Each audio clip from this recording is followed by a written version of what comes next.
Hey Bird Nerds, just getting you an update. It's been a little over a week. We're trying to catch up on videos and been out of town doing some stuff with the family, and so thought I'd get you an update on our canaries.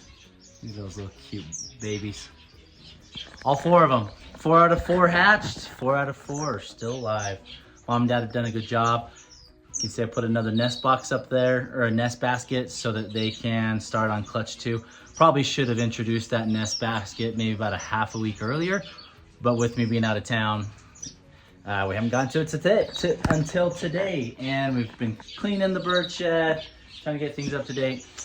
Also, we've got lots of breeding in here: star finches, orange cheek waxbills, red-faced parrot finches, top and bottom. We've put in all the nest boxes in here. So we've got zebra finches breeding, I've got shaft tails breeding, I've got rosy borks breeding, scarlet-breasted parakeets breeding. I'm hoping for the plum heads. I think the female's ready, but the male, I don't think he's quite there because he still has an injured toe, and I think that's affecting his want to mount and breed the female, to be honest with you. So not quite sure what to do there. We may just be skipping a year of breeding season, or maybe within the next month or 2 his foot will feel better and they'll still want to breed for me. The hope is still there.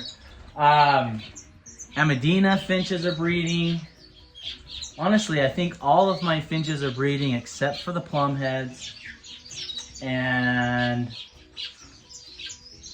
I've got lots of male Lady Gouldian finches that are not breeding. Obviously, right? So, but yeah, want to give you an update on the canaries.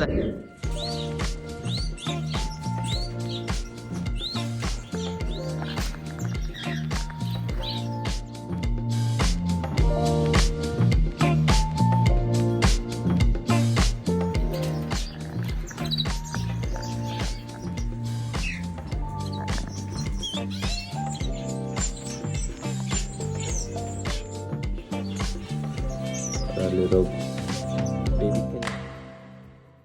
canaries. I haven't given an update much lately, so we'll flip the camera around here in a minute, show you these guys, show you my red factor pair here, and kind of where I'm at with the rest of my canaries. You might see behind me a few flecks of yellow and orange. I do have 3 or 4 canaries out there at the moment, just because they're not breeding for me, and we'll get into that, into why. Maybe answer some of you guys' questions onto why your birds may not be laying eggs, maybe your eggs are infertile, etc., and some potential reasons to why. It's never an exact science. Every situation and bird is different, but we're going to try and answer some of those questions for you guys.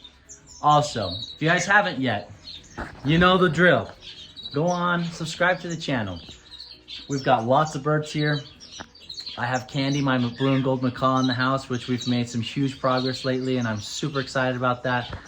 And, you know, gonna have a lot more videos posted on her as we come into the future. You know, we've got the plum heads, we've got some of the scarlet-breasted parakeets. So I've got everything from small finches, like your orange cheek waxbills back here, all the way up to your blue and gold macaws. So lots of information out there, lots of different videos. We're getting into breeding season, so a lot of my videos upcoming are going to be on how to breed. We're going to do species specific, all the fun stuff, what I do to get them ready, what I do while they're breeding. Go ahead, subscribe to the channel. Just click it right now. Take that mouse, drop it down, click, or your finger on your phone, click. Anyways, appreciate you guys. Welcome to the Bird Nerd family. Let's jump into it. Okay, so try and get you some good, decent views because they are up top. Like I said, we had 4 out of 4 babies, or eggs hatch, and 4 out of 4 babies are still alive. Mom and Dad have done a very good job at feeding these babies. It looks like I have 1 baby that doesn't have any patch. That was what I was aiming for or hoping for. You can see that Mom and Dad are solid colors. They do not have, there's Dad right there, the orange. And then up here on the top is Mom. She doesn't have, neither of them have any gray patches or black patches, and most of the babies do, 3 out of 4. So we've got those 3 right there that do, and I've got 1 baby right there that doesn't. They're all still beautiful. Love them. They are red factor. They've got a good amount of yellow on them right now, but as they molt and mature into their adult feathers, they will get more of that orange color because I do feed eggs, or sorry, not eggs. Well, eggs, yes, but carrots consistently into my egg food. And so they get that orange melatonin color. And as they molt, that is absorbed into their feathers. And that is what gives them that orange color, or if you're down here, a red color, right? A dark orange or red. So mom and dad are doing really good.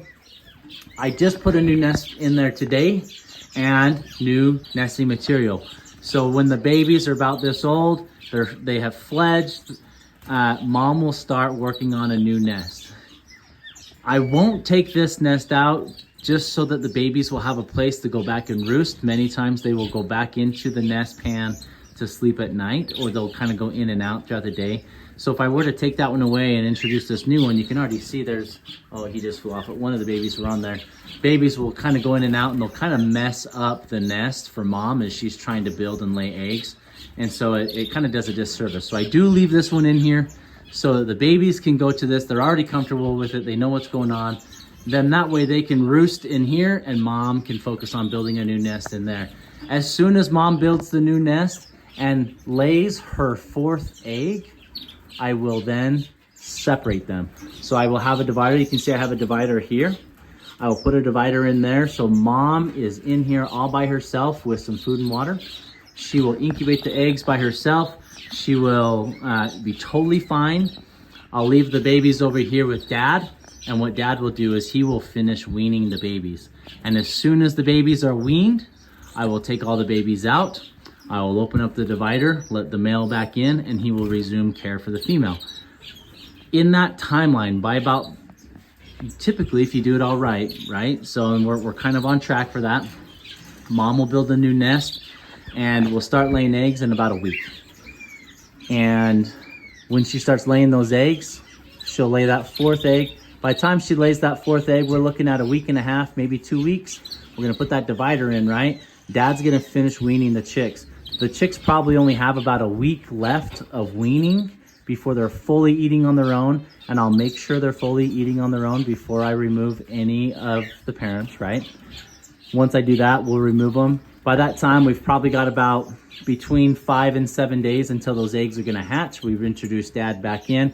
He will resume care with mom, and chicks will hatch, and we'll rinse and repeat, really is what it will be. So the reason why I separate them is because the babies will continue to go in there and disturb mom, and many times it ruins the 2nd clutch because they disturb mom so much, whether it's begging for food or jumping in and out of the nest, and eggs don't get incubated as well, or they may get stepped on and crushed, things like that. So it does create a little bit of havoc.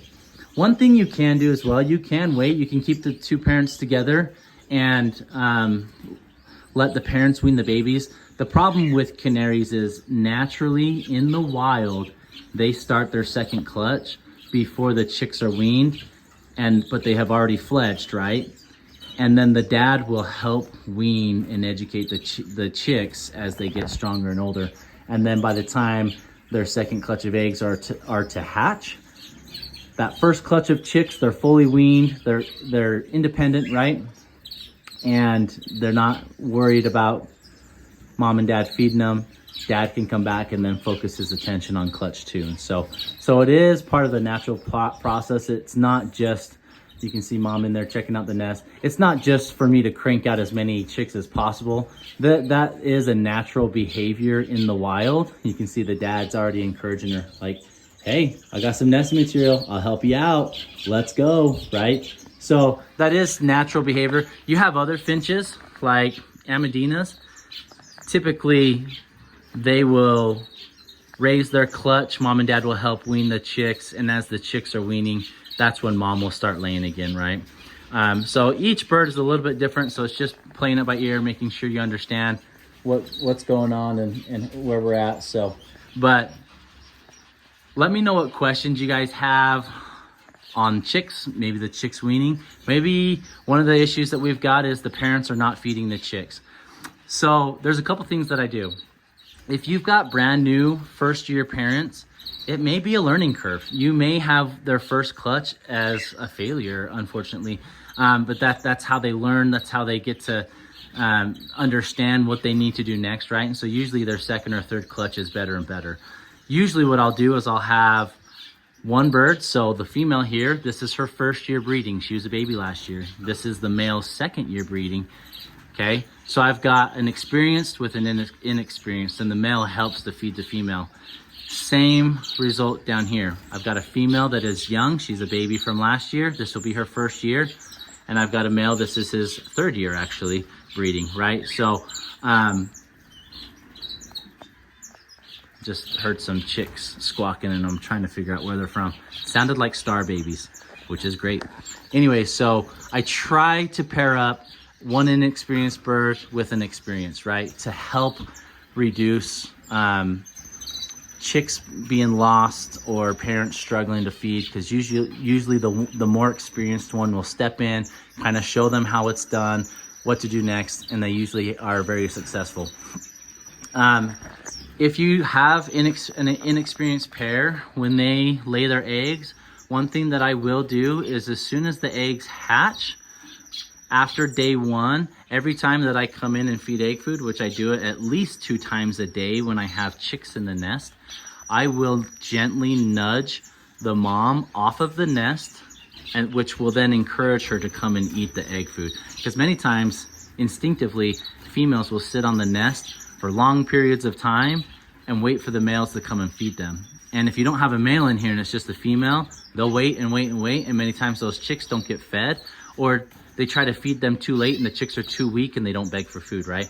So nudging them off the nest gently so that they'll come and eat their egg food, and then they instinctively come back and feed the chicks as they're coming back into the nest to sit on them. So that is one thing that I do with inexperienced birds to help encourage them, especially day 1, 2, and 3 of the chicks' lives. And that helps encourage the parents to feed them, gets the chicks stronger. Once the chicks are strong and they start begging naturally after a couple days, it'll naturally pull the parents or push the parents to go get food and feed them, right? Even if they're, if it's just the female and there's no male present in the cage. So something to do there. If you've got infertile eggs, that happens. Last year I had a lot of infertile eggs, and there's a few things that can play a factor in that.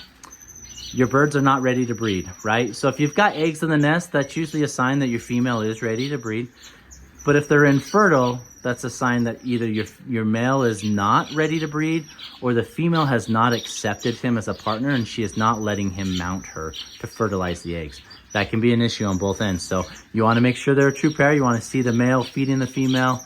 If that's the case, that's great. That means that she's accepted them. If the eggs are still infertile after that, you could have a male that's not into condition fully, and he's trying to pair up with her, but he's not fertile. He could be overweight, which means it's hard for him to mount the female successfully, and then that obviously, again, doesn't fertilize the eggs.